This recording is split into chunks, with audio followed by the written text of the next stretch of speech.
अस्सलामुअलैकुम। उम्मीद है दोस्तों कि आप सबको पिछले लेक्चर समझ आए होंगे।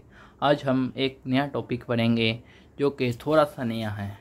शुरू में स्टार्टिंग में ये थोड़ा सा चेंज है, लेकिन आगे जैसे जैसे करेंगे तो ये पिछले सवालों की तरह ही है। सबसे पहले देखें तो यहाँ पे इक्वेशन लिखी हुई है x+1, x+2, x+3, x+4 -120। ठीक है, ये इस तरह लिखी हुई है। अब हमने असल में ये दो को आपस में मल्टीप्लाई करना है। अब हमने मल्टीप्लाई इस तरह करना है कि इनकी ये वाली जो टर्म है ना x² + 5x वाली, और इसी तरह ये सेम आ जाए, ये वाली चीज़ भी सेम आ जाए और ये वाली चीज़ भी सेम आ जाए। तो ये सेम कैसे आएगी, इसके लिए क्या तरीका है ये हमें समझना होगा। अब हमने x प्लस जो है वो क्या है, x+1 है, इसी तरह x+2 है, x+3 है। अब हमने देखना है कि कौन से दो को आपस में मल्टीप्लाई करें और इसी तरह दूसरी दो का आपस में मल्टीप्लाई करें तो उनका आंसर सेम है। अब अगर हम देखें तो 1 + 4 को अगर आपस में प्लस करें और इसी तरह 2 + 3 को प्लस करें तो आंसर इसका भी 5 आएगा, इसका भी 5 आएगा। तो फिर अब हम इसको इस तरतीब से लिखेंगे, x+1 फिर x+4, फिर इसके ऊपर ब्रैकेट लगा देंगे, क्लोज कर देंगे। इसी तरह x+2 को लिखेंगे इस सवाल के मुताबिक, इसी तरह x+3 को लिखेंगे। याद रहे कि हमने ये इसका 1 लिखा है, ये इसका 4 लिखा है, ये इसका 2 लिखा है, इसका 3 लिखा है। ये सिर्फ इस वजह से लिखा है ताकि ये चीज़ जो है, ये x² + 5x जो टर्म है, ये आपस में सेम है। क्योंकि जब ये सेम आएगी तो हम इसे अपने एक सिंगल वेरिएबल के लेट कर सकते हैं। अब देखें तो अब जब हमने ऐसे किया तो अब x को इस x+4 से मल्टीप्लाई करेंगे, फिर इसी तरह 1 + 1 है तो ये भी x+4 से होगा, इसी तरह ये अलग ब्रैकेट में x है तो ये इससे x+3 से होगा, फिर +2 जो है फिर वो x+3 से होगा -120। इसी तरह ये x को जब मल्टीप्लाई किया x² + 4x, ये सारा प्रोसीजर उसी तरह जिस तरह हमने पहले सवालों में किया है। उसके बाद ये x² है +4x x आ जाएगा +4, इसी तरह ये। अब इनकी ये वाली टर्म जो है और ये वाली टर्म सेम है, +4 और +6 बेशक चेंज है लेकिन शुरू वाली दो टर्म सेम है।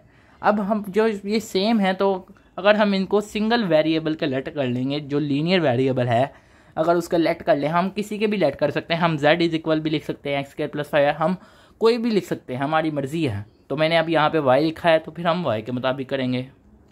अब जब हमने लेट कर लिया तो x² + 5x की जगह पिछले सवाल की तरह y आ जाएगा, इसी तरह +4, इसी तरह यहाँ पे भी y आ जाएगा क्योंकि हमने इसे लेट कर लिया, y के +6 फिर -120। अब इसको आपस में मल्टीप्लाई करेंगे तो ये फाइनल आंसर आएगा, इस टर्म को जिस तरह हमने पहले अभी ऊपर किया है।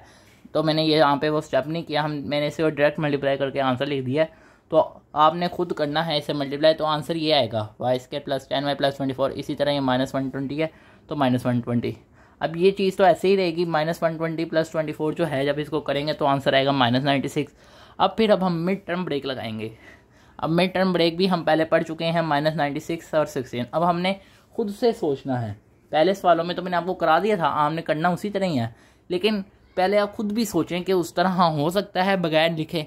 तो अगर आपसे बगैर लिखे नहीं हो रहा तो आप उसी तरीके से करें, वरना आप जो है सोच सकते हैं। अगर मैं सोचा तो उसके बाद मैंने देखा तो ये +16 को अगर -6 से मल्टीप्लाई करें तो ये आंसर -96 आता है, और अगर इनको हम ऐड करें तो +10 आता है। तो फिर मैंने कहा कि ये जो इसका फैक्टर है वो -6y + 16y आएगा। तो ऐसे फिर y, अब इसमें से कॉमन निकाले, पीछे बचा y -6 क्योंकि y बाहर आ गया तो पीछे रह गया 6।